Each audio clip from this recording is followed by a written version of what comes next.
Au-dessus des vieux volcans, glisse tes ailes sous le tapis du vent. Voyage, voyage. Oh, bon, ça fait plaisir de voir que tu es là, mon tendre ami. Le plaisir, c'est tout à moi. Mesdames et messieurs, bienvenue à vous tous et à vous toutes pour ce nouvel épisode du Vendredi Salon. Aujourd'hui, mesdames et messieurs, nous allons explorer la pensée profonde et incertaine de Thomas... Quel con? Excusez-moi. d'Edmund Burke. Edmund Voilà. Burke, qui est toujours considéré comme étant le père, le fondateur de le mouvement conservateur, par exemple dans les partis conservateurs de nos jours. Cela a tout commencé avec M. Burke, avec son pamphlet vraiment influent, en fait son lettre vraiment influent. Et ce sont les choses dont on va parler aujourd'hui, le contexte dont il parle, les raisons pour lesquelles il a écrit ces lettres. On va parler aujourd'hui de ses réflexions à propos de la Révolution française. Tout à fait, complètement. Donc nous allons discuter aujourd'hui des réflexions sur la Révolution française d'Edmund Burke. Edmund Burke était un homme d'État, c'était un membre de la Chambre des Alors, communes. c'est tellement intéressant, il n'était pas un philosophe. Bien qu'aujourd'hui il est groupé dans les curricula des sciences politiques avec les autres penseurs politiques de son jour, comme par exemple Emmanuel Kant ou Rousseau ou quoi d'autre, Hobbes. comme Thomas Hobbes par exemple. Mais il n'était pas un philosophe politique, il était un pragmatiste en fin de compte. Il était un homme d'État, un pragmatiste. Donc tout à fait, c'était quelqu'un qui avait de l'expérience. Il avait de l'expérience politique, il était membre de la Chambre des communes. C'était quelqu'un qui défendait, pour vous donner un peu un contexte de ses idées politiques, Edmund Burke a défendu les droits des Indiens face à l'exploitation à laquelle ils faisaient face, dont ils étaient les victimes, de par la Compagnie des Indes occidentales, qui était une compagnie bien sûr royale, de décret royal avec des intérêts privés. En coopération de la couronne. Tout à fait. Et donc, il défendait aussi le consensus entre les révolutionnaires américains de l'époque et la couronne britannique. Et il défendait Les Irlandais. les Irlandais catholiques, il était lui-même Irlandais catholique, contre l'oppression à laquelle il faisait face de par la couronne britannique. Donc, c'est pour vous dire que c'était un homme vraiment qui compatissait avec le droit des peuples. N'est-ce pas? C'était quelqu'un de très humain, très humaniste. Et ce qu'on va vous dire maintenant va peut-être vous choquer, mais Edmund Burke était réticent des droits de l'homme et de la Révolution française. Vous allez vous dire, oh mon Dieu, il est méchant, Edmond. Et c'est intéressant, car par exemple, comme on a déjà noté, il a été vraiment supporter de la Révolution américaine. Et quand Thomas Jefferson a entendu que M. Burke a écrit cette lettre qui critiquait la Révolution française, qu'est-ce que Thomas Jefferson a dit? Il a dit, moi je suis plus choqué par la Révolution dans M. Burke que je suis dans la Révolution de France.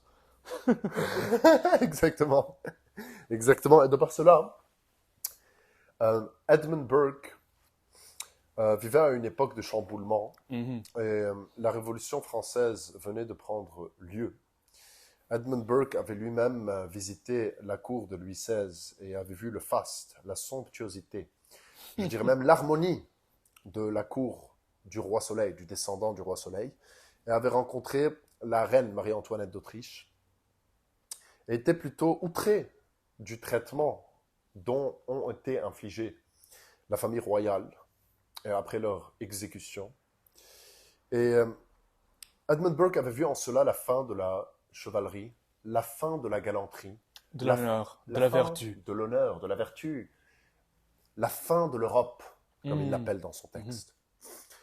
De par cela, mesdames et messieurs, nous allons étudier le comment du pourquoi et nous intéresser à sa vision des choses. Donc, tout d'abord, commençons par la Révolution française. Donc, qu'est-ce qui s'est passé? Alors, M. Burke a écrit cette lettre même avant le Terreur. Il est crédité d'avoir prédit le Terreur, Robespierre, Napoléon, même Napoléon. Et alors, son raisonnement d'avoir écrit cette lettre, c'est qu'il y avait un jeune aristocrate français qui a demandé à M. Burke, s'il vous plaît, si vous voulez, écrivez-moi avec tes opinions et avec tes pensées de notre révolution ici en France. Et en réponse, M. Burke a écrit ce grand comment le dit-on? Pamphlet, disons. Magnum opus, Oui, œuvre majestueuse. magistère. Oui, pourquoi pas. Alors voilà l'impetus d'avoir écrit cette lettre, mais il y avait même une autre lettre. C'était une réponse à un certain Dr. Révérend Price. Reverend Price, Oui, the political pastor. tout à fait, le pasteur politique. Eh bien, Edmund Burke, à la demande d'un fils d'aristocrate français, avait envoyé cette lettre et en même temps a pris l'occasion de répondre à Dr. Price, qui était un pasteur qui s'initiait dans les affaires politiques et disait que oui, voilà, la Révolution française, les droits de l'homme, voilà, c'est très bien, ça arrive au Royaume-Uni. Et la Révolution française n'est qu'un achèvement de ce que devrait être la Révolution de Glorieux. 1688, Exactement. n'est-ce pas? Et c'est là où Edmund Burke et M. Price sont en contention. Pourquoi?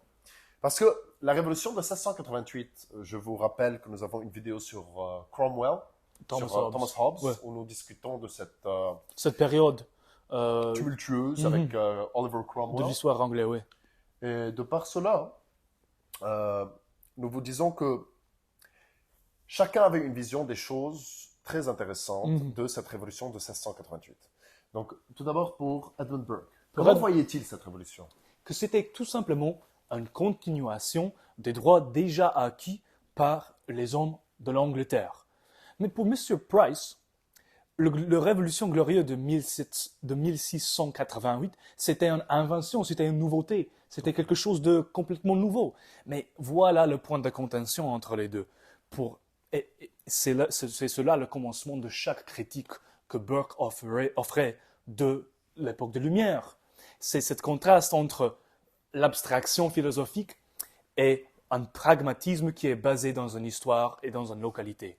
Exactement. Donc, en fait, pour Dr. Price, la révolution de 1688 avec le décret des Bill of Rights, après ça en 1689, était une pure invention. C'est-à-dire, les Anglais ont inventé de nouveaux principes qu'ils ont établis. Mais ce n'est pas du tout vrai. Mais pour Burke, ça n'est pas une invention, c'est un rappel.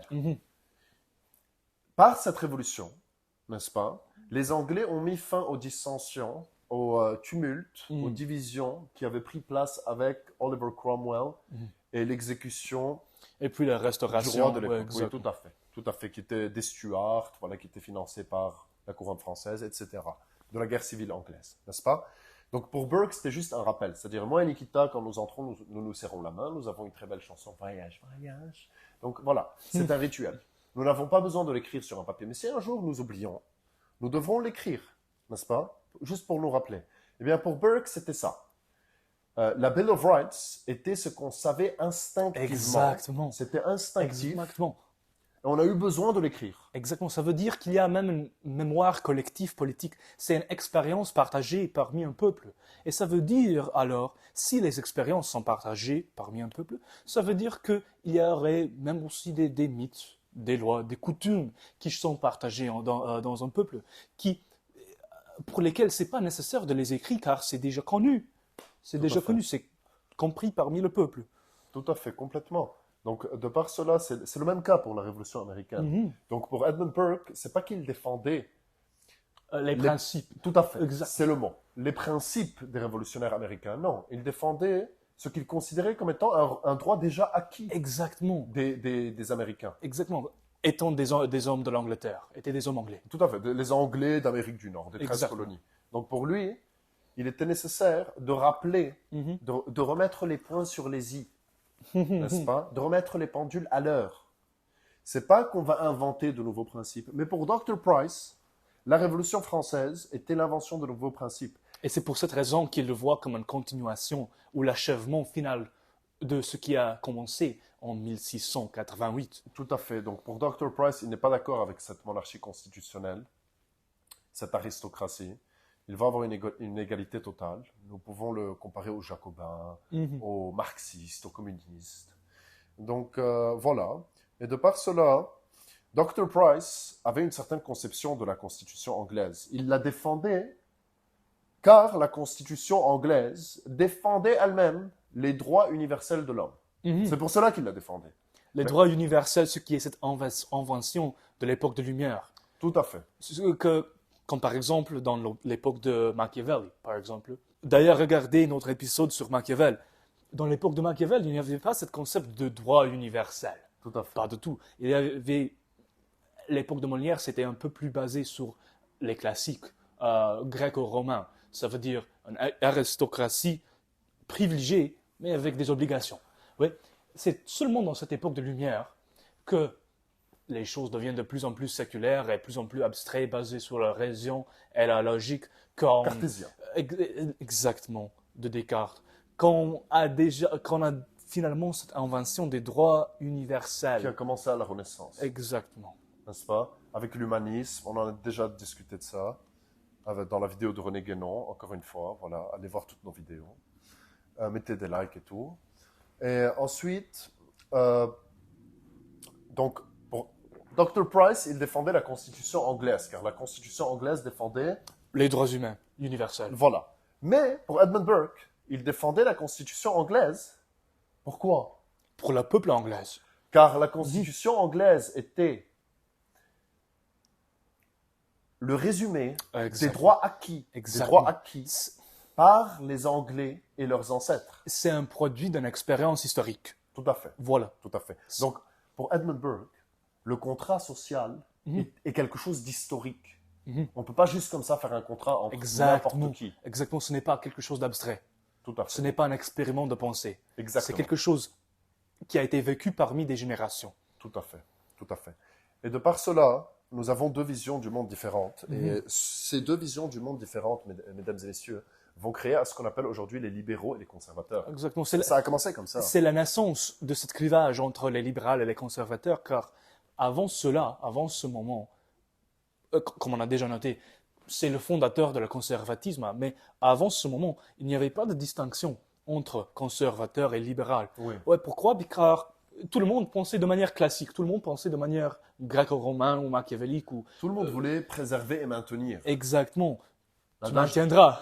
L'adage de la chevalerie, n'est-ce pas? Tu maintiendras. Tout à fait, complètement. Donc, Edmund Burke voulait... Il y a eu un clivage à cet instant, n'est-ce pas? Il y a eu ceux qui pensaient que nous devons avoir une allégeance supérieure à la nation, qui est celle des principes universels. Et voilà la thèse de Reverend Price. Tout à C'est fait. que le vrai patriotisme, c'était de la cosmopolitanisme. Tout à fait. Ce qui est selon moi un paradoxe. Un oxymore. Un oxymore, oui, car voyons-nous l'étymologie, ou pas l'étymologie, mais la construction du mot cosmopolitanisme. C'est cosmos, c'est polis. Ça veut dire que votre police, votre communauté, c'est les cosmos. Ça veut dire... Police qui veut dire État. en grec. exactement. Oui. Et puis cosmos, ça veut dire partout. L'univers. L'univers. Donc- Alors c'est un paradoxe. Donc mon État est partout, donc mon État n'est nulle part. Exactement. Voilà. Exactement. Donc, pour Edmund Burke, le vrai patriotisme, c'est aimer son peuple et préserver les droits qu'il a acquis. Exactement. Et bien sûr, nous allons retourner à cet exemple de Lloyd George Oh, bien au sûr. Parlement. Le Premier ministre. Racontons cette histoire. Alors, il y avait une dispute entre Lloyd George et un de ses membres dans la salle de commune qui disait, car il y avait cette accusation contre le Premier ministre. Il disait, vous avez nommé tellement des gens à cette salle glorieuse seulement sur le fait qu'ils sont des millionnaires. Et Lloyd George lui a répondu, mais et toi, comment est-ce que vous avez... ok. En anglais. Yes. hein. Say it in English. Yeah. And you, how did your ancestor win his seat in this house? The battle axe, sir. The battle axe. Exactement. C'est-à-dire avec la hache, monsieur. Avec la hache. Voilà. Donc, on peut comprendre que nous avons l'aristocratie de la terre, ce qu'on appelle les oak trees, n'est-ce pas? En Angleterre surtout, ceux qui ont combattu pour avoir des droits qu'ils veulent léguer à leurs enfants, ce qui est naturel. Et nous avons le développement de la bourgeoisie, ceux qui deviennent membres de la classe politique de par leur argent. Est-ce que c'est bien, est-ce que c'est mal? Nous ne sommes pas là pour dire si c'est bon ou mauvais. Encore une fois, une des règles principales du Vendredi Salon, c'est d'aller au-delà du bien et du mal, de regarder les choses d'un aspect froid, rigide, rugueux. Et c'est un des thèses et un des messages de Edmund Burke.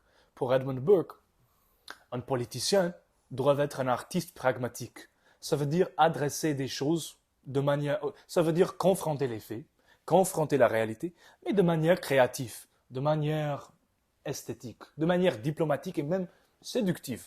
Alors, Burke, maintenant, aujourd'hui est groupé avec les philosophes politiques. Mais il n'est pas un philosophe politique. Il n'est pas Emmanuel Kant. Si Emmanuel Kant est un scientifique politique, je dirais que Edmund Burke est comme un ingénieur politique. Pour lui, un politicien doit parfois laisser tomber ses convictions et ses adhérences idéologiques. Car pour lui, l'objectif d'un État, c'est le bienfait de son peuple. Exactement, tout à fait. Donc deux visions différentes qui, aujourd'hui, nous pouvons le voir, se traduisent sur la scène politique, n'est-ce pas? Nous avons ceux qui pensent que l'État n'est légitime que car il a des principes qui sont universels et dont tout le monde doit adhérer. Et nous avons ceux qui pensent que l'État, peu importe ses principes et les droits qu'il prêche, n'est légitime que car il préserve ce que les générations passées se sont battues pour acquérir. De par cela, nous avons la création des conservateurs et des libéraux. En tout cas, de par cela, Edmund Burke s'adresse à la nation, au monde anglo-saxon, et leur explique qu'il ne faut pas laisser les idées de la Révolution française se propager au Royaume-Uni, car il pense que le système anglo-saxon est supérieur. Pourquoi? Car tout d'abord, il a prédit Napoléon comment? Il a expliqué que le système d'assemblée, une assemblée constitutive, n'est-ce pas? Nous avons maintenant, si vous voulez, une assemblée, ok, qui décide de ce qu'est les droits de l'homme et ce que n'est pas les droits de l'homme, ok? Donc voilà, je suis assis avec mes amis, ok, on gère l'État. Et on discute dans les cafés parisiens de, voilà, ça c'est les droits de l'homme, ça c'est pas les droits de l'homme. De façon complètement profane. C'est-à-dire, nous ne sommes ordonnés ni par un ordre religieux, ni par quoi que ce soit. Nous sommes juste des beaux parleurs, beaux dragueurs, excellents charmeurs, qui décident tout simplement de donner des lois aux hommes, sur les trottoirs et les terrasses des beaux cafés. Et c'était le cas dans cette époque-là, n'est-ce pas? Robespierre n'était qu'un, disons les choses comme elles sont, hein. Robespierre n'était qu'un bandit. Robespierre n'était qu'un nouveau riche avec un peu de culture, n'est-ce pas? Donc, Burke nous explique qu'une assemblée ne peut pas contrôler un État pour le simple fait que pour contrôler un État, il faut contrôler la force coercive de l'État, c'est-à-dire l'armée. Or, l'armée n'obéit qu'à l'homme qui est prêt et qui sait émuler l'art du commandement. L'art du commandement, mesdames et messieurs. Ça veut dire qu'une armée ne va pas suivre une assemblée des sophisteurs, des hommes litigieux, Des sophistes. des philosophes. Une armée va suivre la commande de celui qui, comme tu as déjà expliqué, a la sagesse de l'art de commandement, Exactement. la séduction. Exactement. Donc, Burke nous explique que aujourd'hui, nous sommes à l'âge des économistes. Il explique ça dans un passage magnifique. Nous sommes à l'âge des économistes, nous sommes à l'âge des babblers, sophisters, de ceux qui parlent beaucoup mais n'agissent pas, des hommes de belles paroles mais peu d'action. Exactement. Voilà. Donc, Voilà la comparaison. Si l'Assemblée anglaise est comme des oak trees, des arbres grands et historiques qui ont pris des siècles pour s'agrandir, si c'est le cas pour l'Assemblée anglaise, pour le Parlement, regarde ça, regarde l'étymologie, parlement, là où on parle. exactement. L'acte de parler, de parlement, c'est l'institution de le parler, de la yapping, de la babbling. C'est institutionnalisation, bordel de merde. Institutionnalisation. Voilà, c'est cela, mais pour le parler. Exactement. Et alors, Donc, le croissant. C'est le croissant. le croissant, Le croissant. le croissant, Le mes croissant. amis, les croissants, s'il vous plaît. Bravo, excellent. Hi-ha! Excellent, excellent. Donc, Et alors, laisse-moi finir ce point. Ok. Les Anglais, ce sont des oak trees. Les Français sont des flowers, des fleurs. Ok, voilà, j'ai terminé. voilà, tout à fait, tout à fait. Nikita est jardinier en tant que passe-temps. Il a un joli potager avec plein de patates et de courgettes ici, en dehors de la maison. Ok. On vous fera goûter un jour. En tout cas, Par cela, ce que Nikita nous disait, c'est que, tout à fait, hein, le système anglais est supérieur de par Burke, car le système anglais, eh bien, est basé sur des chênes. Qu'est-ce qu'un chêne? Un chêne, c'est une entité, c'est une plante qui a des racines profondes et de par cela peut s'élever vers les cieux. Donc quand Winston Churchill va écrire « On va faire la guerre », We'll fight on the beaches. We shall fight on the landing grounds. We shall never surrender, whatever the cost may be. Voilà. C'est-à-dire, on va aller à la guerre, mais je vais venir avec vous. C'est pas vous allez à la guerre et moi je vais être dans le café en train de siroter du vin. Ok? Quand Robespierre dit il faut faire la guerre, Robespierre sera dans le café pendant que les enfants des gens seront en train de mourir. C'est ça la différence. C'est que Winston Churchill est en train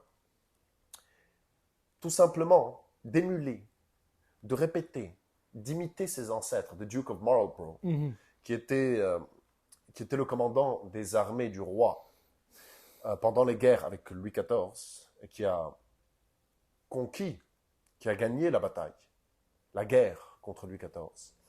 Et de par cela, Winston Churchill n'est en train que d'imiter ses ancêtres, n'est-ce pas? Or, Robespierre, lui, n'est qu'un sophister. C'est un sophiste. Homme litigieux. Litigious man. Exactement. Robespierre est un homme de parole et non d'action. Exactement. Et c'est ce que Burke n'aime pas dans les assemblées. Burke pense que les assemblées ne peuvent pas être obéies par l'armée.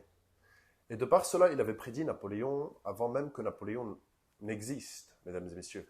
C'est-à-dire que Burke nous avait expliqué que l'homme qui aura le commandement de l'armée et qui sera prêt à séduire les foules va prendre contrôle non seulement de votre armée, mais de votre entière République. Ouais.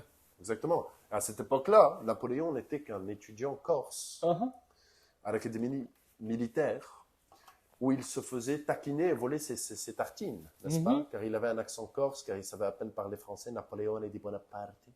Donc voilà. Et de par cela, il y a un vide dans les assemblées qui sera comblé par ce que Spengler appelle César. le césarisme. Mais il y a une autre chose ici avec la prédiction de Napoléon, et on doit faire référence à Oliver Cromwell. Car, comme on a déjà noté, la méthode de Burke est vraiment basée dans l'histoire. Pour lui, on ne peut pas séparer la présent de son passé. Et alors, il cherche dans son passé, étant le pragmatiste comme il cherche dans son passé et il voit, ouais, on a déjà vécu une expérience avec ce type de dictateur militaristique, avec Oliver Cromwell, par exemple. Sauf que, Ouais. Oliver Cromwell, vous pourriez nous dire, ok, oui, c'est vrai, il y avait Oliver Cromwell pendant la guerre civile, n'est-ce pas? Et Oliver Cromwell a pris les commandes des institutions et de l'État, n'est-ce pas? C'est vrai. Il y a eu une répression énorme en Irlande par Oliver Cromwell. Mais, pour Burke, Oliver Cromwell n'était qu'un passage minime et restreint. Et Oliver Cromwell, d'après lui, s'est battu au nom des droits déjà acquis par les Anglais. Exactement. Il n'a pas inventé de nouveaux droits. Il n'est pas venu dire, maintenant, on va faire comme ça. On va recréer la Constitution, on va recréer le contrat social. On va juste réaffirmer les droits qu'on a déjà.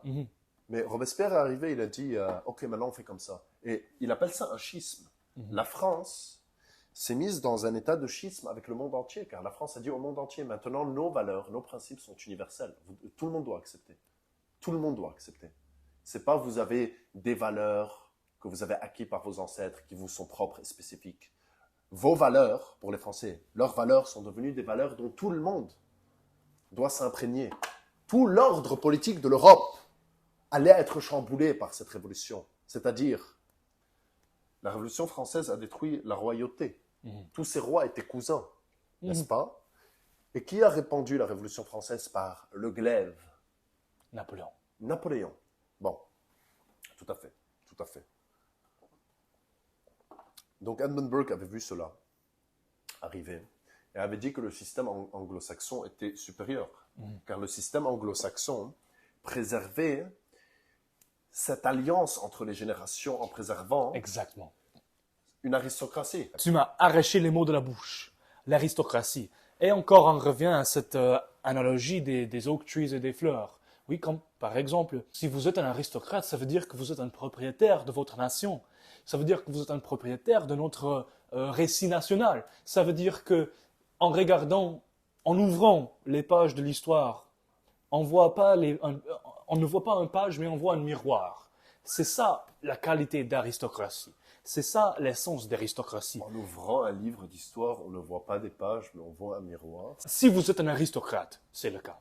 Mais si vous êtes un homme litigieux ou un sophiste, ce n'est pas du tout le Un cas. sophiste, oui, ça fait 1 heure que je dis sophiste. En anglais, sophster, sophiste. Oui. Pardon, excusez-moi. Excusez-moi. Oui. Comme par exemple, quand Robespierre ouvert les pages de les livres d'histoire, il ne voit que des mots. Ce sont tout simplement des mots, des abstractions philosophiques. Mais quand Edmund Burke a ouvert les pages de l'histoire, il a vu une tradition acquise, une tradition vécue par des générations. Qu'est-ce qu'il a dit? Il a dit que votre nation n'appartient pas à toi. Vous êtes seulement le loyer. Oh, yes. Like, it does not belong to you. You're not the owner of your nation. You're just its custodian, its renter. Exactement. Eh bien, c'est-à-dire que votre nation Mhm. n'est pas à vous. Vous êtes les garants. Exactement. Vous êtes les garants de ce que vos ancêtres vous ont légué, que vous empruntez à vos descendants, Exactement. n'est-ce pas? De par cela, nous avons 2 visions du monde. Nous savons très bien que toutes les grandes religions monothéistes du monde nous expliquent que l'homme est descendu du jardin d'Éden. D'un paradis. Le jardin d'Éden étant lui-même le régime politique le plus harmonieux. C'est le régime politique où tout le monde est heureux et marche avec Dieu, c'est-à-dire est en paix avec lui-même. C'est l'idéal. Mais de par le péché, ça c'est toutes les grandes religions monothéistes qui nous l'expliquent, de par le péché, eh bien l'homme est descendu vers la matérialité. Et vous pouvez bien sûr regarder notre vidéo sur René Guénon. René Guénon qui est élu religieusement par Charles de Gaulle, et le roi Charles d'ailleurs. On en a déjà discuté. Ok? René Guénon. Ensuite, Burke nous explique qu'en fait, comme le dit Jésus-Christ, le royaume des cieux est en nous. Donc il faut se souvenir du jardin d'Éden, il faut se souvenir de cet ordre politique harmonieux, où tout le monde vit en paix avec les autres, où tout le monde est heureux, content, et peut se concrétiser. Il ne faut pas inventer de nouveaux concepts, il faut se souvenir. Donc, de par cela, vous devez vous souvenir de liker cette vidéo, de vous abonner, de l'envoyer dans vos groupes familiaux, amicaux. C'est une histoire de souvenirs, mesdames et messieurs. Vous dormez la nuit, vous n'avez pas liké, vous ne vous êtes pas abonné, vous vous réveillez. Exactement. Vous prenez le téléphone, clic, clic, clic. Ils ont lu un livre de 1000 pages. Clic, clic. N'est-ce pas? Et voilà, c'est tout ce que Burke expliquait. Il faut se souvenir. Par contre, Dr. Price, comme les libéraux de nos jours, pense qu'on peut inventer de nouveaux concepts. Exactement. Mais comme le disait Marc Aurèle, rien n'est nouveau sous le soleil.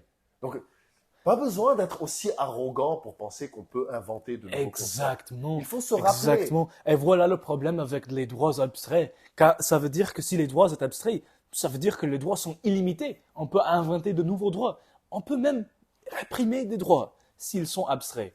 Car ce qui enforce des droits, c'est l'antiquité des lois. C'est l'antiquité et la majesté des lois. Ce n'est pas l'abstraction d'un philosophe. Ce n'est pas des lumières dans un café. Oh, que pensez-vous des droits?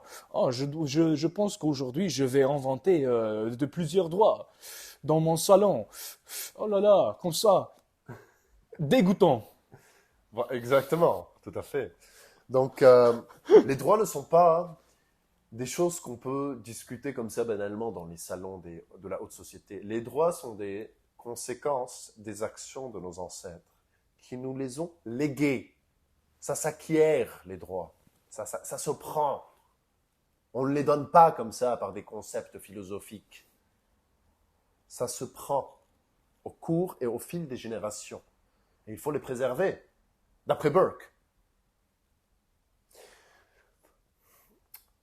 De par cela, nous avons ceux qui veulent conserver et ceux qui veulent inventer. Nous avons des gens qui sont assez humbles pour se dire, eh bien, écoutez, les anciens savent mieux que nous, on va les écouter.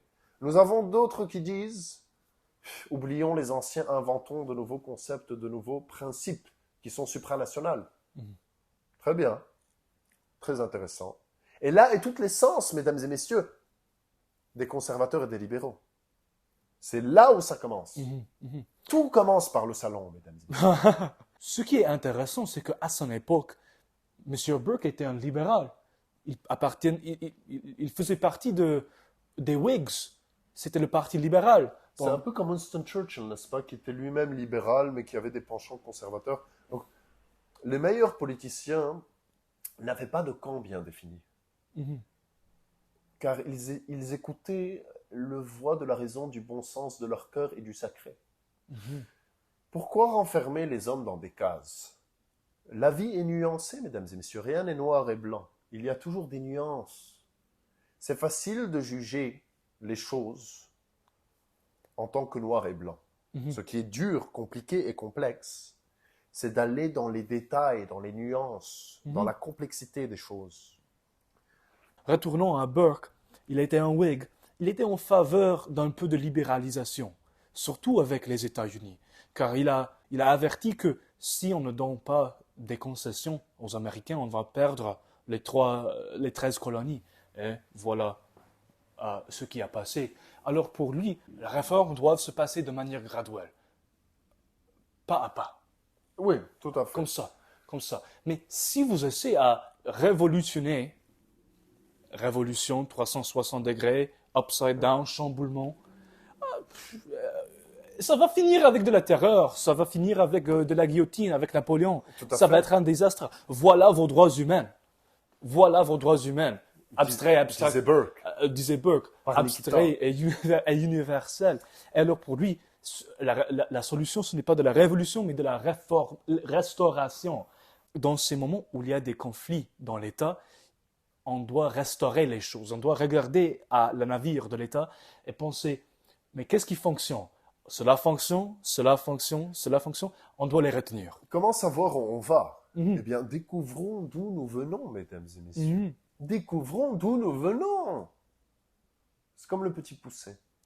Le petit poucet avance, car il a semé des miettes de pain et des cailloux pour ne pas que les oiseaux les mangent, pour retourner à son chemin quand il fait une faute.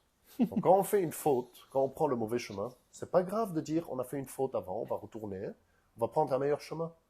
Ok? C'est pas grave. Ça arrive. Vous êtes des champions. Vous pouvez. On est là. Pas de souci. Likez la vidéo. Merci. Donc, Edmund Burke n'était pas vraiment contre les droits de l'homme comme concept et principe. Il était contre une assemblée qui dit à la population, ça c'est les droits de l'homme. Parce que tu es qui toi pour me dire c'est quoi les droits de l'homme? Qui es-tu? Mais qui es-tu? D'où viens-tu? Tu n'es pas le maître des élégances. Ok? Ça sera Karl. Oh, arrête, Niki. Niki ne commence pas à me flatter et me faire rougir. Qu'est-ce que Burke a dit à propos des flatteurs? Les flatteurs sont une épée à double tranchant.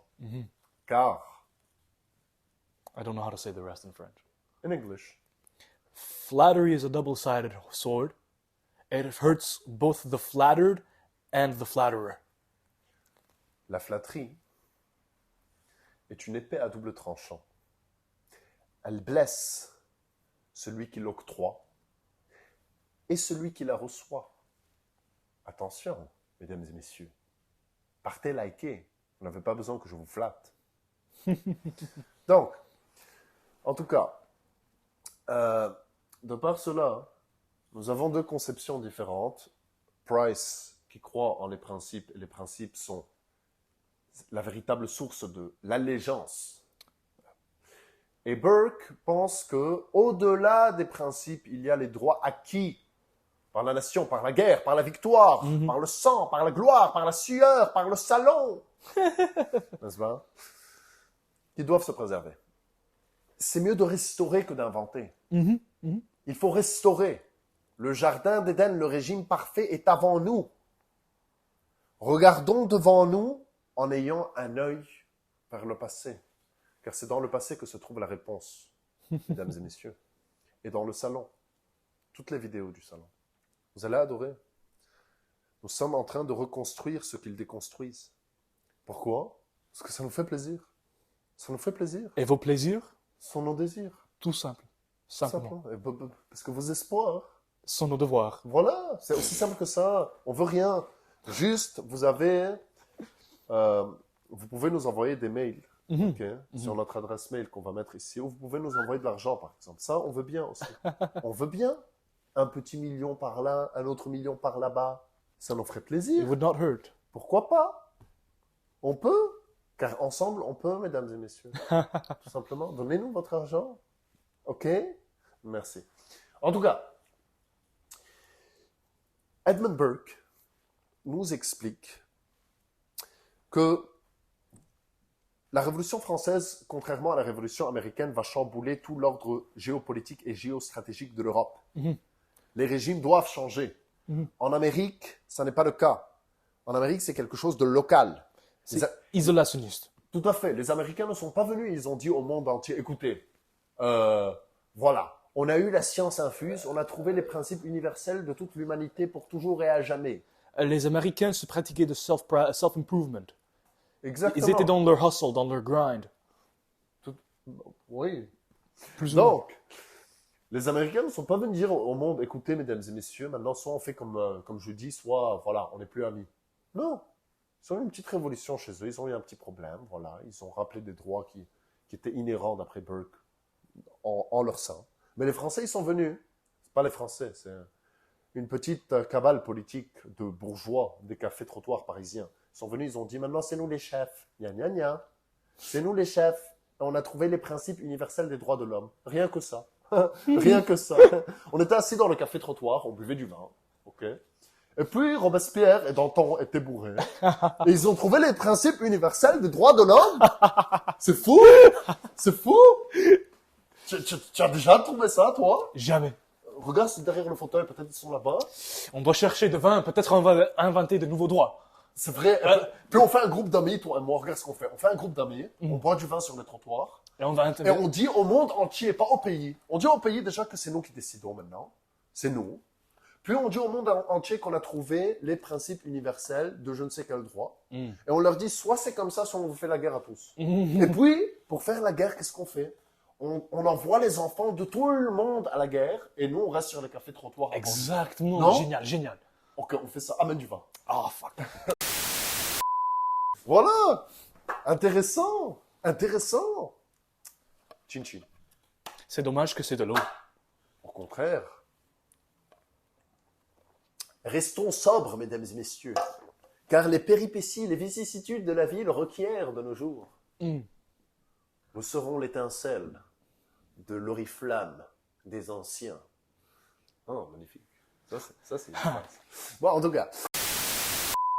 Alors, ce clivage entre les penseurs abstraits deux continents, Robespierre, Danton, etc., Descartes, Pascal, et les penseurs anglais comme Burke, Hume, Locke, Hobbes, c'est une division essentielle entre le continent et le commerce. Tout à fait. Ou, je dirais, l'agriculture et le commerce. Tout à fait. Le continent et the isles. Les îles. Les îles, par exemple. Ben, Et philosophiquement, c'est le clivage entre le rationalisme et l'empiricisme. tout à fait, tout à fait. C'est un clivage qui a des milliers d'années. Hein. Mhm. Jules César l'explique déjà dans ses commentaires sur les guerres galliques, n'est-ce pas? Nous avons l'huile d'olive et le beurre. Ah, Nous avons le catholicisme et le protestantisme, le vin et la bière. le vin et la bière. Nous avons le commerce, la mer et la terre, Carthage et Rome. Mhm. Nous avons Napoléon, l'amiral Nelson et Lord Wellesley, le duc de Wellington. C'est un clivage qui existe depuis très longtemps. Ceux du commerce et ceux de la terre. Ceux du beurre, ceux de l'huile d'olive. Les barbares germains, Les légionnaires romains. les légionnaires romains. Donc, ce sont les deux Europes, mesdames et messieurs. L'empiricisme et le rationalisme. Et c'est un clivage qui existe depuis des milliers d'années, c'est pas depuis hier. Vous voyez? Il existe jusqu'à nos jours.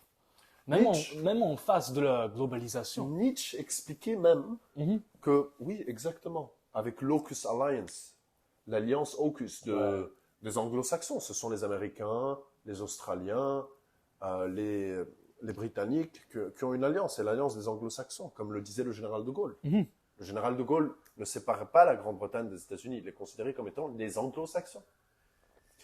Donc, ce qui est très intéressant, nous avons le rationalisme, De Descartes, l'empiricisme, de Hume.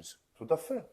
Tout à fait. Donc, ce sont des pensées qui se sont traduites. Nietzsche disait déjà que le réveil du protestantisme